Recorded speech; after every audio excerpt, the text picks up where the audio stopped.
प्रिय भैया बहनों, आज हम सभी कक्षा सप्तम विज्ञान के अंतर्गत पाठ 7 में ही भाग 2 की चर्चा करेंगे। उसके कल हमने पढ़ा जल का संगठन।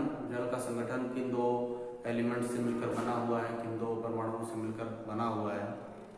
आज हम चर्चा करेंगे जल के भौतिक तथा रासायनिक गुण की, कि जल का भौतिक गुण क्या होता है और रासायनिक गुण क्या होता है।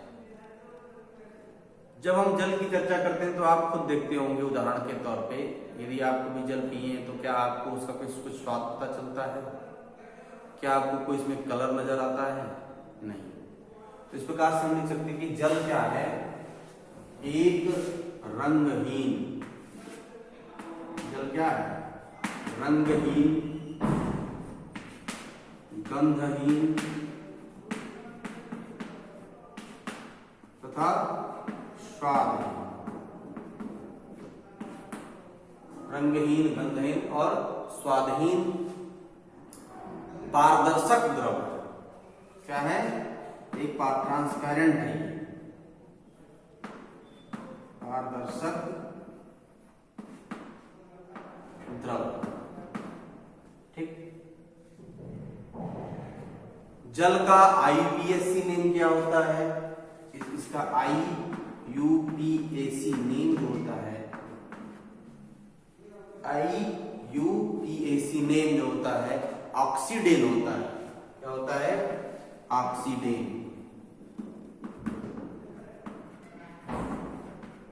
ऑक्सीडेन कहते हैं इसको।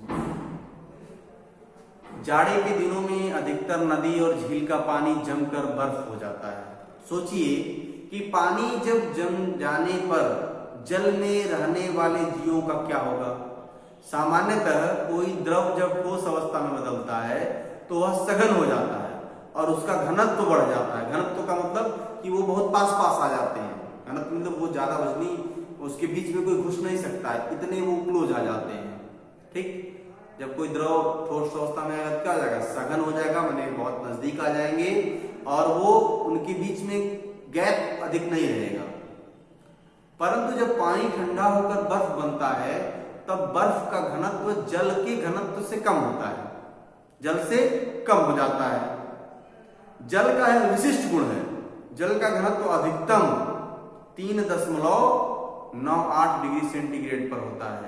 जो जल का अधिकतम घनत्व होगा कि वो बहुत घना हो जाएगा, उसके बीच में कोई घुस नहीं सकता है, तो लगभग 4 डिग्री सेंटीग्रेड, मतलब कि जो अधिकतम घनत्व होगा इसका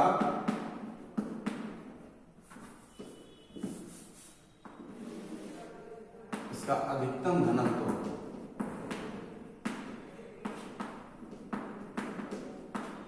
4 डिग्री या 3.98 डिग्री सेंटीग्रेड।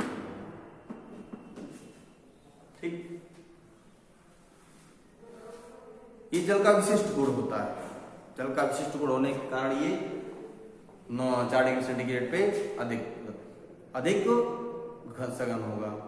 जमने पर जल का घनत्व कम हो जाता है और उसका आयतन बढ़ जाता है। इसका आयतन क्या होता है?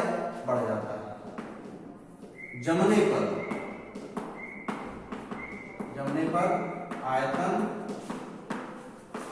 बढ़ता है और घनत्व कम होता है।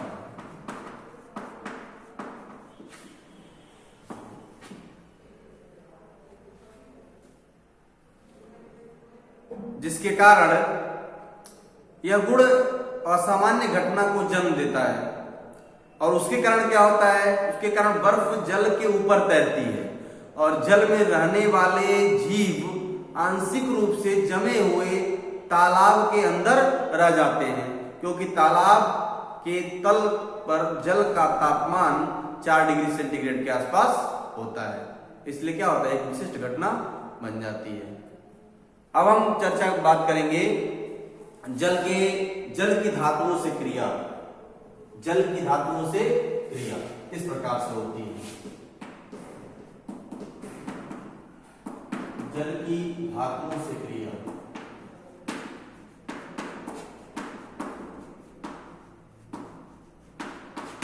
धातु जैसे कि सोडियम है और मैग्नीशियम है, इस प्रकार के धातु हैं, तो उनसे क्या होता है मिलकर के। ठीक, तो इस प्रकार जब हम इसको देखते हैं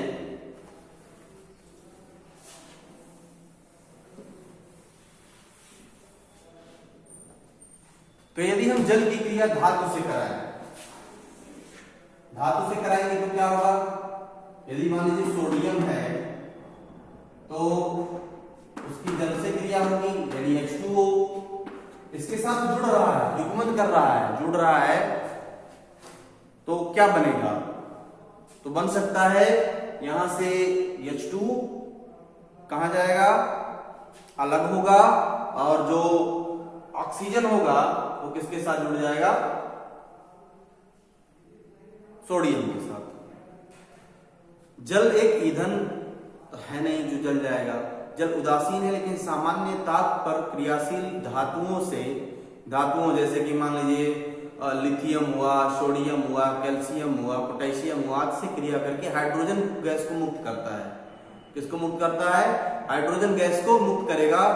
सोडियम तथा जल के जो साथ क्रिया करके सोडियम हाइड्रोक्साइड बनाएगा और हाइड्रोजन गैस को मुक्त करेगा। इस प्रकार से हाइड्रोजन गैस को जब मुक्त करेगा तो यहाँ क्या बन जाएगा, सोडियम के साथ सोडियम हाइड्रोक्साइड बनेगा और यहाँ पे 2NaOH बनेगा और यहाँ क्या होगा, H2 बाहर हो जाएगा, हाइड्रोजन बाहर हो जाएगा। ये अपनी कॉपी में आप सभी लोग नोट कर लीजिएगा।